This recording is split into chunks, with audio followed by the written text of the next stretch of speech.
नमस्कार. महिला या समाजाचे निम्मे बळ आहेत, तरीसुद्धा महिलांचं आरोग्य हा आजही दुर्लक्षित भाग आहे. हळूहळू महिलांच्या आरोग्याकडे जरी लक्ष जात असलं तरी काम करण्याची गरज आहे ती तळागाळापासून. आज आपण ज्या नवदुर्गाला भेटणार आहोत त्या आहेत डॉक्टर निरंजना महांत शेट्टी. इतर महाविद्यालयांचं प्राचार्यपद भूषवणं आणि एखाद्या मेडिकल कॉलेजचं प्राचार्यपद भूषवणं हे खरोखरच कौतुकास्पद आहे. डॉक्टर निरंजना या गेली 32 वर्षापासून शिक्षण क्षेत्रात कार्यरत आहेत, विद्यार्थ्यांना घडवत आहेत आणि त्याचबरोबर प्राचार्यपदाची धुरा सांभाळत आहेत. आपण जाणून घेऊया त्यांचा प्रवास. मैडम नमस्कार. यूट्यूब चैनल में आपका बहुत स्वागत है. आपके बचपन के और एजुकेशन के बारे में बताइए. मेरा जन्म तो बड़ौदा में हुआ और मेरे आसपास तो डॉक्टर ही डॉक्टर थे, क्योंकि मेरे पिताजी, मेरे माताजी, और उस समय ये तो बहुत ही रेयर होता है. मेरे ग्रैंडमदर भी डॉक्टर थे बड़ौदा में, famous lady gynaecologist, UK trend at that time. So stimulus तो डॉक्टर बनने का, और मेरे दिमाग में तो कुछ और ख्याल ही नहीं था. 5 बरस से मैं सिर्फ एक ही बात करती थी. जब कोई पूछते थे क्या बनोगे बड़े होके, एक ही बात, मैं पीडियाट्रिशियन होंगे मेरे पिताजी के तरह से, और फोकस तो डॉक्टर बनने का ही था. लेकिन बड़ौदा से आप बेलगाम कैसे आए? माता पिता तो हुबली और बेलगाम में थे. हुबली में ऑलमोस्ट 1960 से 1972 तक मेरे पिताजी वहाँ फेमस पीडियाट्रिशियन और मेरे माँ फेमस गायनेकोलॉजिस्ट थे. और बेलगाम में जब वो इधर आए वो प्रिंसिपल बन गए, और इधर मेडिसिन के फेमस डिपार्टमेंट एस्टैब्लिश किए मेरे पिताजी, और मेरे माँ गायनेकोलॉजी डिपार्टमेंट में थे. Unfortunately I lost her early in 1980 के. It's okay. बट आपने डिग्री कहाँ हासिल की? मैं जैन मेडिकल कॉलेज से ही डिग्री ली, और जब से मैंने उधर तो I passed out with good. In fact I was first to the college and to the university also I got the gold medal. And then my first choice, मेरा first choice तो pediatrics था, इसलिए I chose pediatrics, और I joined the department of pediatrics here as a postgraduate for MD pediatrics. Completed in 1987, and then my husband was from this place, so we started working here. I took up I became a lecturer in pediatrics in 1988, and since then I am here. अभी इतने साल से आप सिखा रही हो, उस time का माहौल और आज टाइम का माहौल आपको क्या लगता है मेडिकल फील्ड में कितना बदलाव आया है? उस टाइम का माहौल जो टीचर बताते थे बच्चे सुनते थे और उससे सीखते थे, लेकिन अभी जो हो रहा है स्टूडेंट्स को तो बहुत जगह से इन्फॉर्मेशन मिलती है, और अच्छे इन्फॉर्मेशन, सच्ची बहुत अच्छे लेक्चर्स ऑनलाइन पर मिलता है. इसलिए सुनने के जो हमारे टीचिंग में है बहुत ही इनोवेटिव वेज टीचिंग के लिए चुनना पड़ता है, ताकि बच्चे सुन सके हमको. नहीं तो वो इंटरेस्ट 10 मिनट में चला जाता है और बच्चे सुनते नहीं हैं.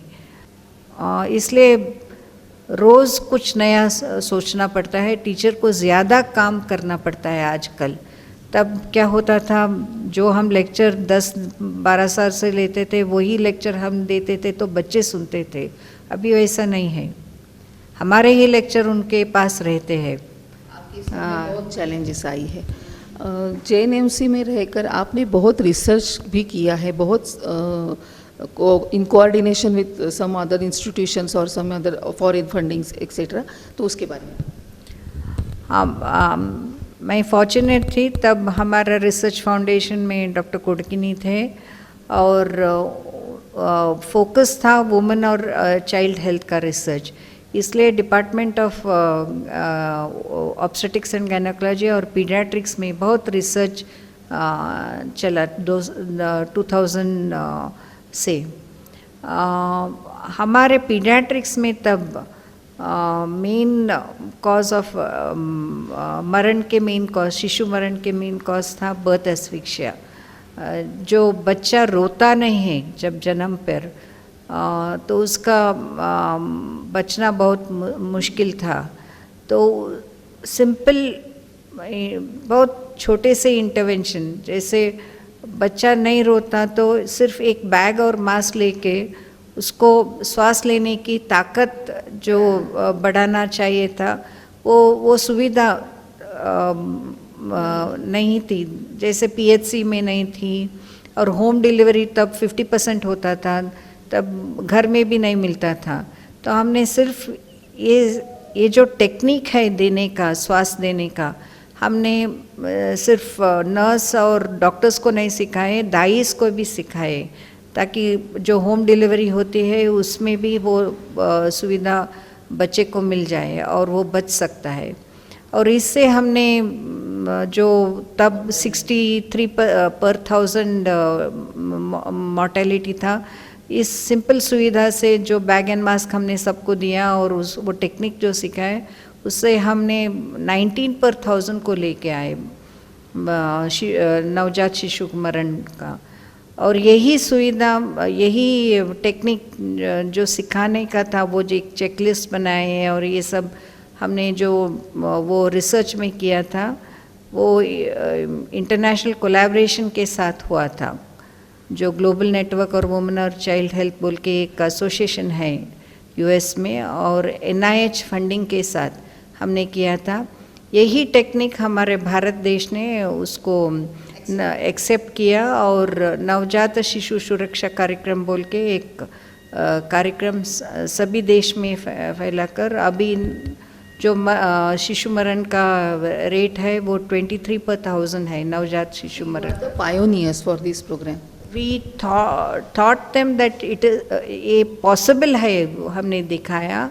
ऐसे सभी जगह हो रहा था तब, तो ये जो चेकलिस्ट हमने बनाया था नहीं, वो उसने अडॉप्ट किया है। ब्रेस्ट फीडिंग में भी और डायरिया में भी आपका रिसर्च है और उसके लिए भी आपने बहुत काम किया है, उसके बारे में बताइए। ब्रेस्ट फीडिंग का जो है वो सब माताएं बच्चे को अपने बच्चे को ब्रेस्ट मिल्क देना चाहती है, लेकिन क्या तकलीफ़ होता है जल्दी आधा घंटे में ब्रेस्ट मिल्क देना, और 6 महीने तक और कुछ नहीं, इसको हम exclusive breast feeding, breast milk के सिवा और कुछ नहीं देना चाहिए, ये एक्सक्लूसिव ब्रेस्ट फीडिंग बोलते हैं। ये पालना चाहिए सभी माताएं। ये थोड़ा मुश्किल होता है क्योंकि आजकल घर में ऐसे हमारे यहाँ सीनियर लोग मदर इन लॉ रहते थे और मदर रहते थे जो हमको एडवाइस देते थे कैसे ब्रेस्ट मिल्क देने का। ये सब सुविधा आजकल नहीं होता है क्योंकि न्यूक्लियर फैमिलीज़ है और ये टेक्निक भी बहुत जन को मालूम नहीं होता है। इसलिए जो नेशनल प्रोग्राम है एक बेबी फ्रेंडली हॉस्पिटल इनिशिएटिव बोल के, हमने 1991 में उसको एडॉप्ट किया हमारे हॉस्पिटल में। और तब हम डिस्ट्रिक्ट हॉस्पिटल में रहते थे, we were working there. So district hospital, first district hospital को हमने रिकग्नाइज़ किया, हमने काम करके उसको रिकग्निशन दिया baby friendly hospital initiative hospital का। और वैसे ही हमने KLE हॉस्पिटल को भी रिकग्निशन दिलाया, वर्क करके उसको भी रिकग्नाइज़ करने के लिए कोशिश करें। कांगारू मदर और एक आपका इनिशिएटिव, तब से हम ब्रेस्ट फीडिंग को प्रमोट कर रहे हैं, सिर्फ हॉस्पिटल में नहीं, विलेजेस में भी जाके सब माताओं को ये इसके बारे में बता रहे हैं। वैसे ही हमने डायरिया ट्रीटमेंट और ORS का महत्व सभी जगह जगह जाके उसका महत्व बता रहे हैं, जागृति कर रहे हैं।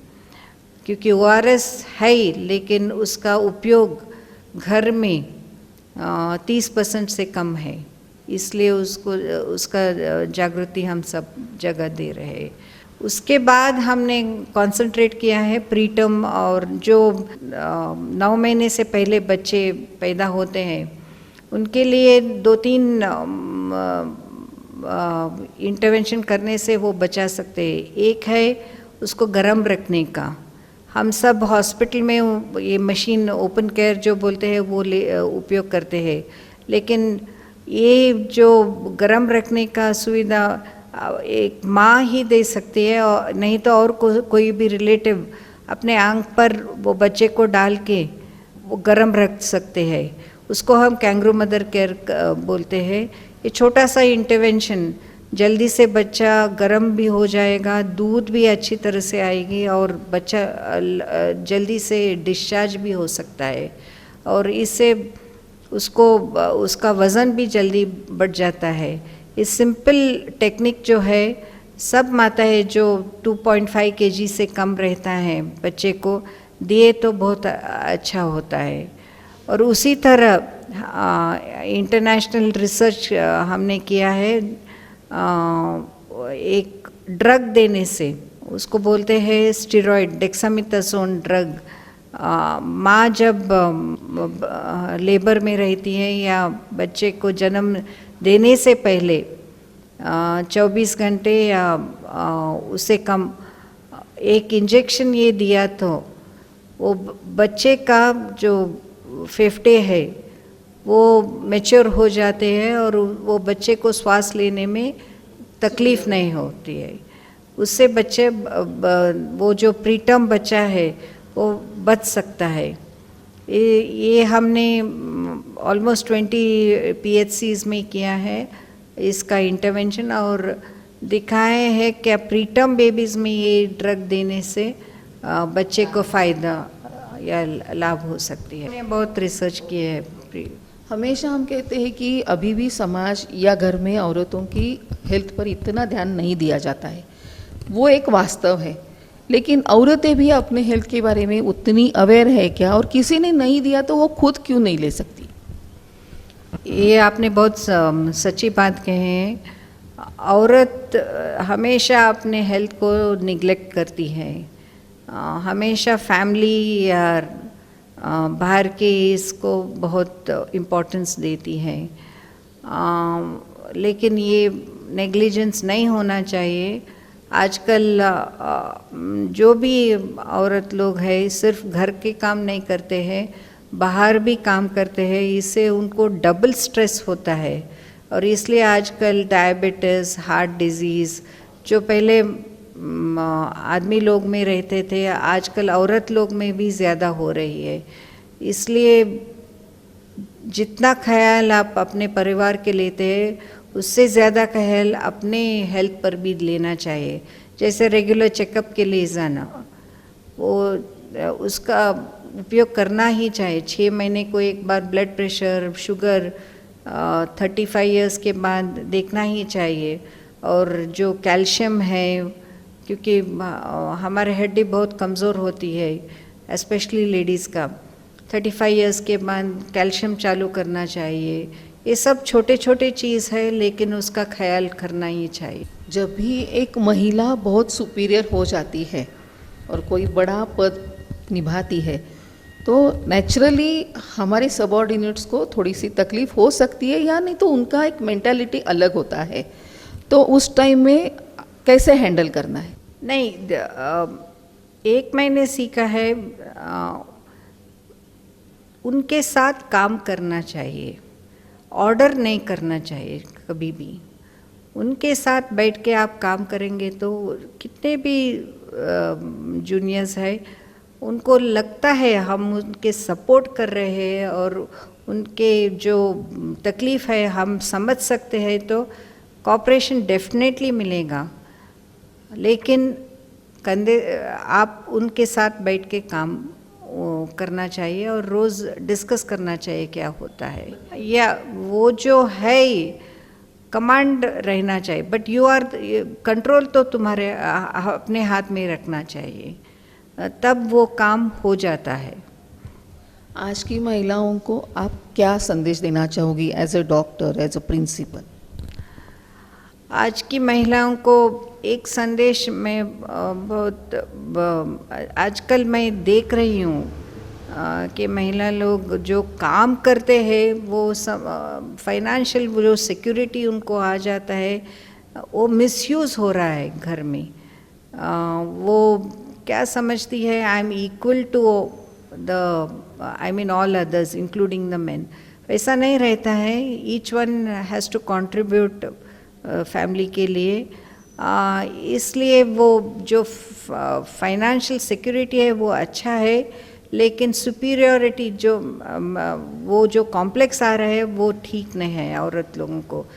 उनको वो अपने इम्पोर्टेंस उसको समझना चाहिए। और दूसरा मैं देख रही हूँ आजकल महिला लोगों को थोड़ा सेल्फिश भी हो रहा है, और वो जो हमारे यहाँ अंडरस्टैंडिंग रहता था और रिस्पॉन्सिबिलिटी लेने का जो ये हमारे ताकत रहती थी वो आजकल कम हो रहा है। वो फैमिली रिस्पॉन्सिबिलिटी जैसे सास और फादर इन लॉ का रिस्पॉन्सिबिलिटी नहीं लेना चाहती है, और ज़्यादा घर का भी रिस्पॉन्सिबिलिटी उतना नहीं लेना चाहिए। वैसे नहीं होता है। जो फीमेल है she is the face of the house, उसको वो रिस्पॉन्सिबिलिटी लेना ही पड़ेगा, और अच्छी तरह से निभाएं तो उसका फैमिली लाइफ अच्छा होगा। प्रोफेशन इज़ वन साइड और फैमिली एक अलग है, बिकॉज बाद में जो रियली हॅपीनेस देता है वो फॅमिली हॅपीनेस है। स्त्री हा कुटुंबाचा चेहरा आहे. ती आर्थिकदृष्ट्या स्वतंत्र होऊ देत, परंतु तिने जबाबदारीही घ्यायला शिकायला हवं. घराच्या इतकं स्वतःच्या आरोग्याकडेही लक्ष द्यायला हवं. आर्थिक स्वातंत्र्य तुम्हाला जरूर येऊ दे, पण त्यातून येणारा अहमभाव मात्र बाजूला काढा आणि आनंदी रहा, असा सल्ला देतात डॉक्टर निरंजना महांत शेट्टी. कॅमेरामन विजयसह मी Manisha, Tarun Bharat social media team, Belgaum.